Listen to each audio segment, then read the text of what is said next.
And I would like to welcome you all here. I'm Tom Standage, Deputy Editor at The Economist and Editor of The World Ahead 2024. So I'm delighted to welcome you all here to The World Ahead 2024 Gala Dinner in Athens. So great to be here again. A little bit feedbacky, this.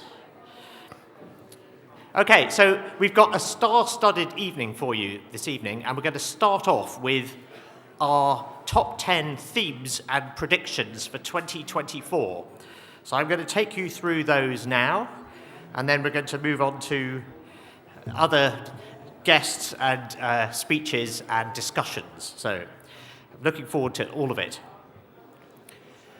So this is the covers of The World Ahead for the past few years, and it's our annual where we at The Economist try to figure out what's going to happen in the coming year.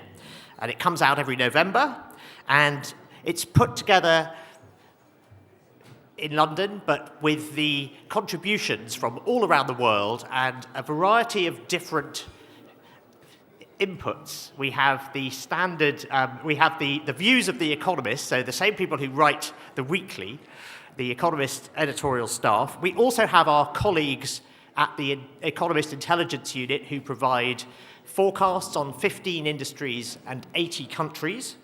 And then we have our guest writers. And this year, among our guests, we have Niall Ferguson and Condoleezza Rice, who tell us about lessons from the Cold War for the new Cold War. We have Dr. Jaishankar, the Foreign Minister of India, on India's role in the new multipolar world order. We have Timnit Gebru, who is an AI ethicist and a critic of the way that AI is developing. And these are just some of the guests that we have.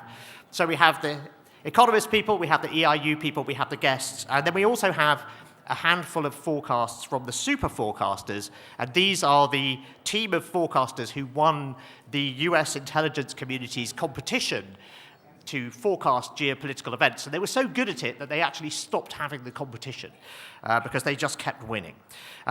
So my job as editor is to put all of this together and then find the common themes, to join the dots and find the common themes and summarize all of that into a top 10. And that looks like this. And as you can see, we have Andy Warhol doing the illustrations for us this year. It's not really Andy Warhol. But this top 10 is essentially what I'm going to give you now. So these are my top 10 forecasts and themes for the coming year. So let's jump in. This is an unusual year because we knew in advance that there were going to be a very large number of elections. And if you're trying to figure out what's going to happen in the coming year, elections and sporting events and astronomical events are your friend because they are extremely reliable and very likely to happen. So we started looking at how many elections there were, and we quickly realized that there are going to be something like 75 national elections around the world. And this means that the number of people who live in a country with a national election this year is about 4.2 billion. And this is really significant because, as you will know, the population of the world is 8.1 billion. So this means that for the first time in history, more than half of the population is living in a country that is having an election in 2024. And this has never happened before. And I feel this is particularly relevant here in the home of democracy in Athens. But as you will be aware, there is a difference between quantity and quality. And while there may be a lot of voting going on, that's not necessarily the same as a lot of democracy. So at The Economist Intelligence Unit ranks different democracies and gives them a score, and that looks like this. And essentially, the bigger the blob in this diagram, the bigger the population of the country, and the further to the right it is, the better the quality of the democracy, the freer and fairer it is. And you can see that right over on the far right we have EU countries, because the EU is having its EU elections this year, supranational elections. So they get counted in our tally of national elections because everybody in the country who's eligible to vote in any EU country is able to vote. And then we have Britain as well as a full democracy on our rating system, and we are likely to have an election probably in October, and it looks very likely that the current government is going to get chucked out. And this is an important feature of democracy, that your vote should make a difference and it should be possible to get rid of the incumbent party. And if you look down at the other end of the scale, on the left-hand end, you can see a big grey blob there, which is Russia. And this is an example of a place where there will be voting, but there won't be any democracy. I can tell you right now what the outcome of that election is going to be. Vladimir Putin would not be holding that election if he wasn't absolutely certain that he was going to win. And you may have seen interviews with the rival candidates where one of them was asked if he was going to try to win, and he said, "Of course not. What do you think I am? Do you think I'm stupid?" Anyway, one of the reasons this is a big year for democracy is that the three biggest democracies are voting: India, the United States, and Indonesia. India and the United States count as flawed democracies on our rating system. India, obviously, there is problems with freedom of the press and suppression of the opposition, and the US also has problems, loss of faith in the democratic system, sort of gridlock in Congress. I'm sure you're familiar with those. But it's the US election that is going to attract the most attention this year. So that's our second theme. Voters and the courts in America are going to give their verdicts on Donald Trump this year. And we think, well, we used to think he had a 1 in 3 chance of winning. We think it's closer to 1 in 2 now. So we'll see what happens. This is probably going to come down to a handful of voters in a few swing states. Last time around, it was only 40,000 voters in a few swing states that made the difference. And if you'd moved 40,000 votes into the other column, it would have changed the outcome. And this is why Donald Trump was calling people up and saying, "Can you find me 11,000 votes?" So even though this is a national election, it's just a few places that will really determine the outcome. And the consequences, of course, will be global. It will affect everything from climate policy to whether America stays in NATO to support for Ukraine. And there's also this theory that this next president, whoever's elected in 2024, may be the president who is in the White House in the event that China makes a move on Taiwan. And the theory is that America is investing a lot of resources in the Indo-Pacific, but this won't really bear fruit until the 2030s. And so if you're China, you might think, well, the late 2020s is the time to make a move. So potentially this next president is going to be in office at a really very perilous time. And one of the worrying things about Donald Trump, and there are many of them, is that we honestly don't know which way he would go on Taiwan.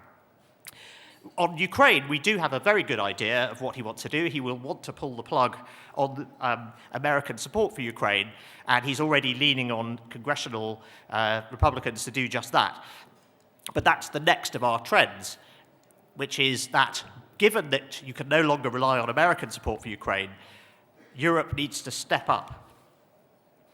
And Russia really has stepped up already. It's putting 6 or 7% of GDP into its war effort now. And Europe has been supporting Ukraine. And if you add up all of the support from the EU countries and Norway and Switzerland and Britain, it does add up to more than the total contributions from the US. But Europe has been doing this by running down its own stockpiles of things like tanks and missiles and artillery shells. So there really needs to be an industrial mobilization in Europe now in order to give Ukraine the backing that it needs. And Ukraine also needs political backing, a path into EU membership. This is the right thing to do to support another democracy, and those of us who live in full democracies should not take that for granted, and we should be doing everything we can to support democracies elsewhere that are under attack, like Ukraine is. So this is the right thing to do for Europe and the right thing to do for democracy, but it's also the right thing to do as an insurance policy against Donald Trump coming back. The other conflict that, of course, is very much on our minds at the moment right now is what's going on in Gaza, and Hamas's attack on Israel and Israel's retaliation have upended the region. And they've destroyed the idea that the world could continue to ignore the plight of the Palestinians. The normalizations that we were seeing between Arab states and Israel seem to have been the catalyst for this, that Hamas and its backer Iran wanted to derail the process as Saudi Arabia looked like it was next in the queue. So the big questions for this year are how long will the offensive continue in Gaza, and then what will happen afterwards? And there are various diplomatic attempts underway now to create some sort of grand bargain that involves return of hostages and restarting of negotiations over a two-state solution. But we really don't know where that goes, and it really does require new leadership both in Israel and in Gaza.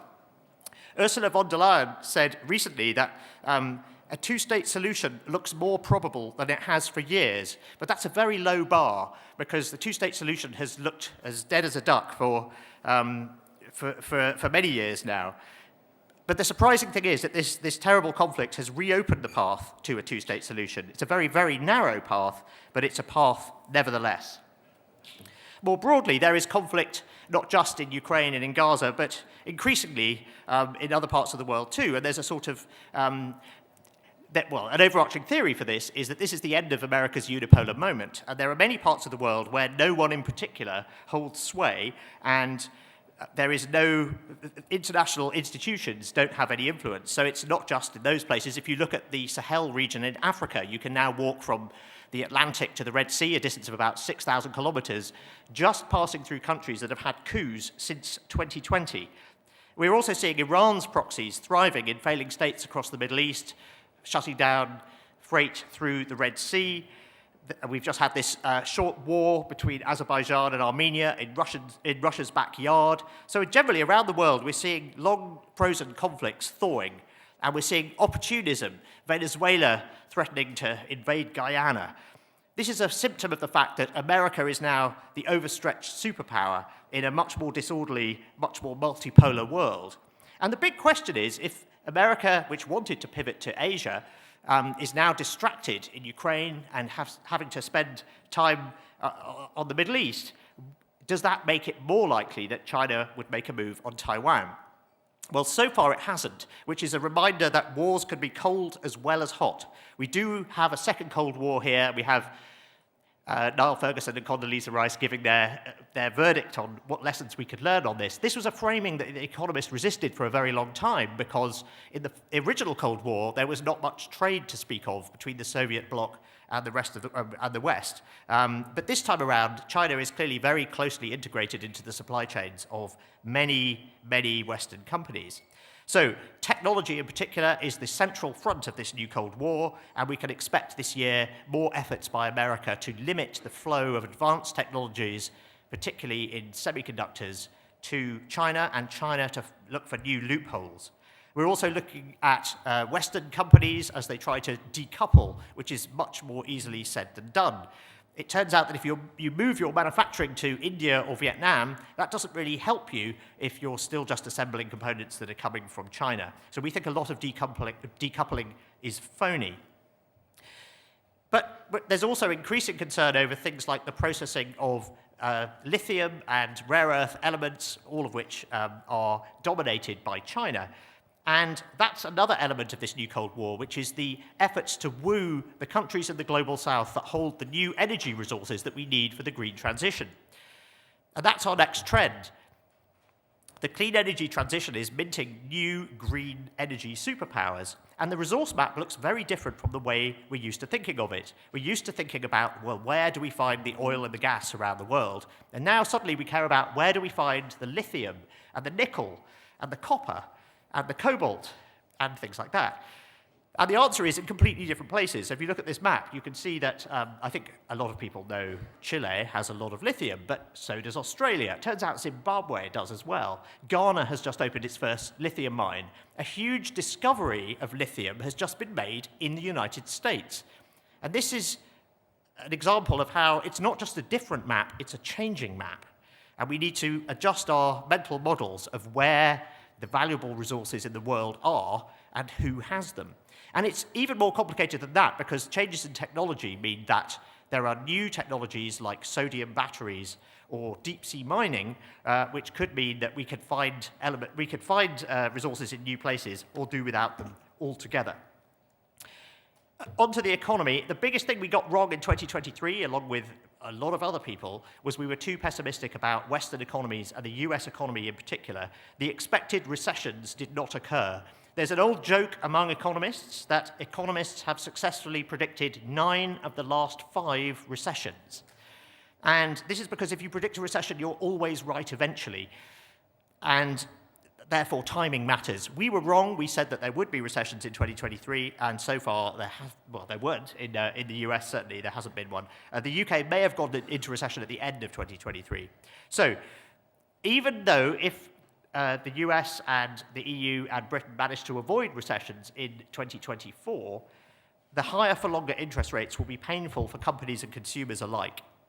And the other place to watch is Japan, which now seems to be in deflation, and it saw its nominal GDP in dollar terms decline in 2023.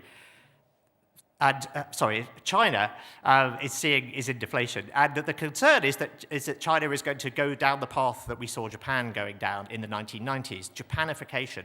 We know what the cure for this is, but there does seem to be a sort of ideological resistance to administering that cure in the Chinese government. So we'll see whether that goes any further in 2024. Okay, we heard a lot about AI in 2023. I think in 2024, AI gets real in two ways. We're going to hear a lot about AI in products, not just tests and pilots and experiments, but we're going to see a lot more products that are actually using it.